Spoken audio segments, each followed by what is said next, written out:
We're here today on the Woodson Ranch, a part of the Ruby Preserve, where staff try to ensure sustainability between land and people. We have good reason to believe that in 1868, Chief Tendaway and 300 Agadika made camp here during the 1868 treaty of the Lemhi-Shoshone-Bannock Sheep Eaters. Now, Agadika is the native word for salmon eater, which is what we call the Lemhi. Given the lay of the land and the location and proximity to to fresh water, it sure seems to me that Woodson Ranch would have been a likely location. This property that we're on lies just downstream from the little community of Luray.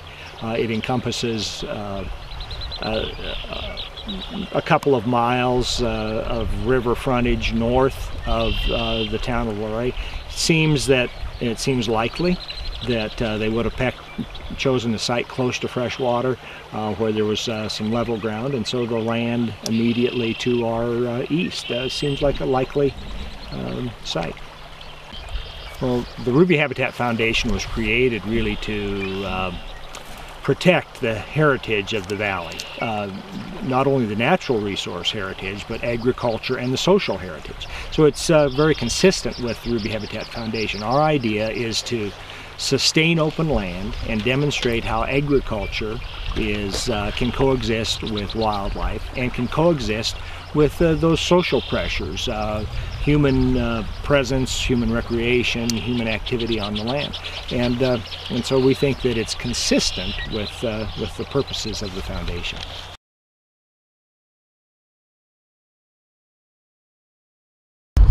I think field school is important to me because it represents an opportunity to provide students with an experience that wasn't really available to me as a student, and in a way I think to introduce people to public history to help them decide whether or not that's something they want to pursue in the future or not do. Like I said, when I was looking at going into public history, I really, other than the museum aspect of things, I really didn't know if there was any other options available to me in that regard. Well, I would like to see field school accomplish the framework and the groundwork for a potential reenactment of a treaty signing between the Lemhi and the United States at some point in Luray, and then also something to recognize the importance of the Lemhi to this area and how the two people, the Europeans and the Americans that were here and the Native Americans, got together and interacted on a couple of important, I think, documents that have survived and give us a glimpse into what history was like here and what it was really like, say, 1868. The idea of bringing students out who have a history background, an undergraduate or graduate within the public setting, is one that puts the student into a whole different setting.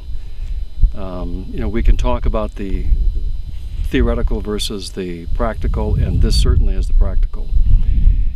Behind me is a buffalo jump that we're going to look at, and we can look at photographs. We can talk about what buffalo jumps do, and how they function. But when you come out here and take a look at one and ponder how it works, that's sort of what field school is about.